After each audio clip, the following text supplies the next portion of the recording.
It's a great honor to present to you the prototype book, the concept book that I created for the museum and ultimately for Scholastic. This is a 12-inch book. It's a one of a kind. It cost us a couple $100 or else I'd be giving everyone a copy.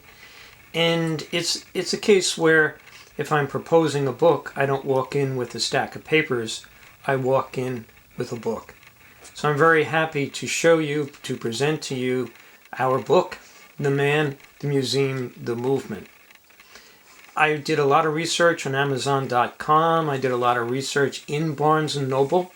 And it turns out that a coffee table book with a $40 to $50 price point has about 250 pages with about 250 photographs.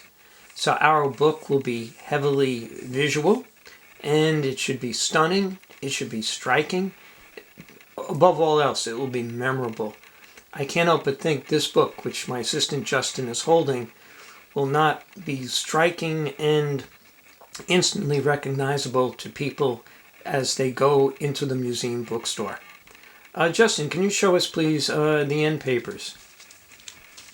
I went for drama throughout the book. We are discussing, we are portraying very weighty matters in history, and our end papers in this case are black. The first picture in the book is stunning. When I showed everybody, meaning art directors, authors, fellow photographers, it just blew them away. Justin, can you show us please the first picture?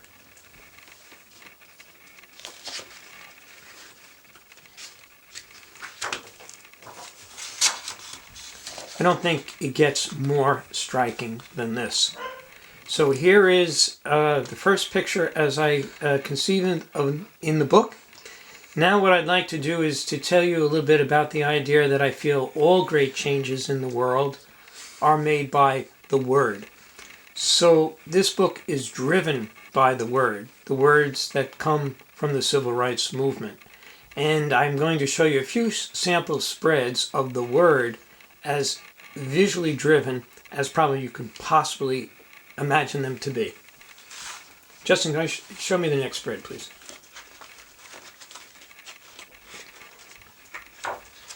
Here's a sample spread. Of course, it's starring and portraying Rosa Parks with her quote, "Whatever my individual desires were to be free, I was not alone." There's text accompanying her photograph. There will be text throughout the book. I think we've discussed authors or a author. I have a couple in mind. I know you do as well. I think this book needs to be scholarly, but I also think it needs to be strikingly beautiful. You know, we have the conception that people know about the civil rights movement, but young people coming, in many ways, these are brand new stories. Next spread, Justin.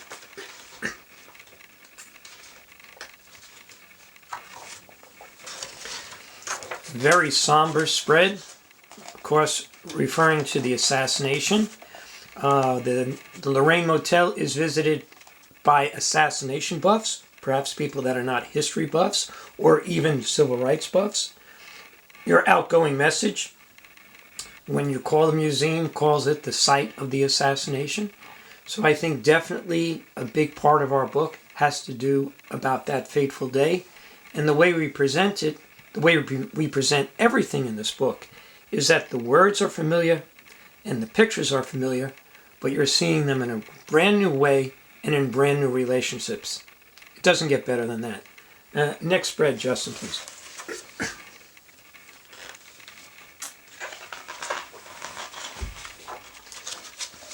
We, of course, will have many spreads about the museum itself. In a sense, this spectacular book is also a souvenir book in disguise. And I think we must remember that a book of this size, there would be a readership of about 10 people. That's what publishers say. And our last book, the last book I did for you, sold 100,000 copies. So if you multiply that by 10, this book about the museum will be seen by 1 million people, probably more.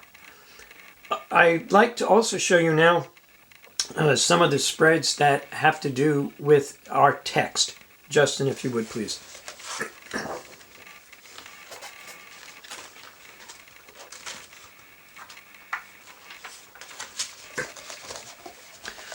We will have a text about the museum. We will have a text about the movement. The way I divided it up would be the museum and the movement. And I'm not sure how long the text will be. This is something we need to discuss.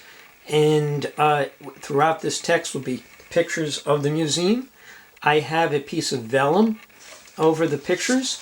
What I'm trying really hard to do now is to make it be that this is a book that you can't get on a tablet. This is a book that you can't read on your iPhone. This is a book you want to hold in your hands. You want to take home. You want to put it on your coffee table Justin, next spread, please.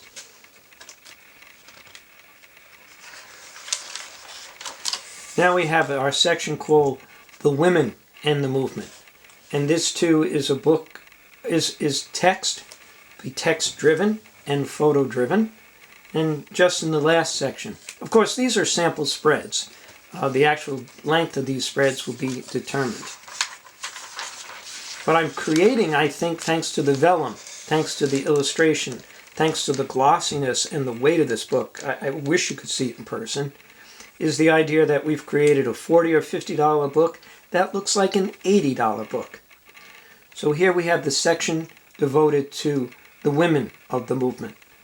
And again, there'll be stories, dramatic text, dramatic images. Now here's a section called The Men of the Movement. And again, I think our use of vellum, which we'll do throughout the book, is stunning, and again makes it be something that you're not going to look at on an iPhone. You're going to walk out of the bookstore with this book in your hands. Again, going back to that very powerful thought that it's word that drives change. Wait till you see what we did next. Next spread, Justin.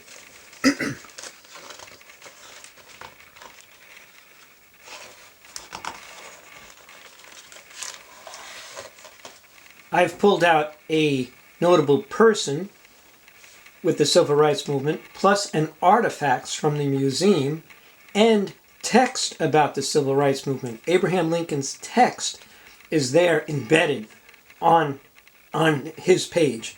It's a really clever way to show text, photography, and imagery. Can I have the next one, Justin? This one's amazing.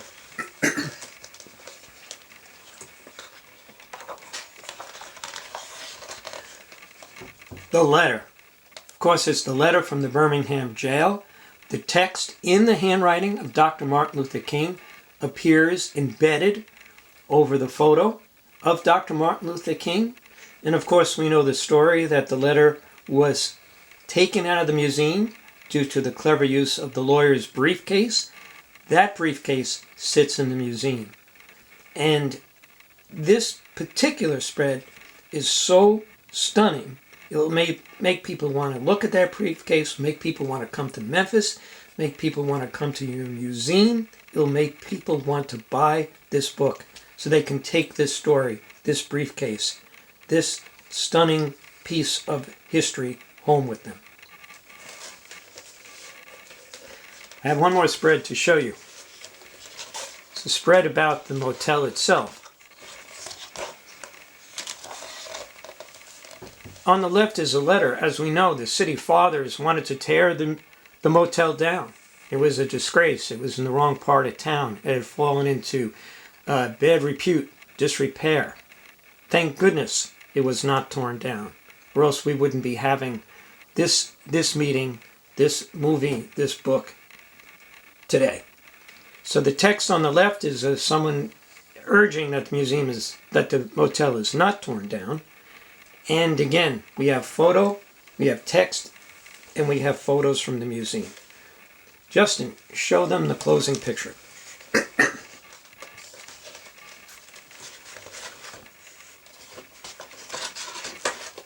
The way the book began is the way it should end. So what I've created is a prototype. Excuse me. What I've created is a prototype for Scholastic Magazine. For you first. Of course, you had to see it first.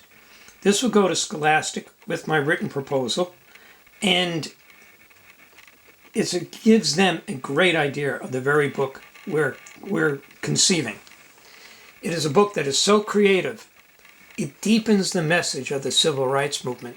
It really transcends the idea of let's sell a lot of books. It has a memorable title, it has memorable visuals. Yes, it's a PR piece of material for the museum. Yes, it's a souvenir book for the museum.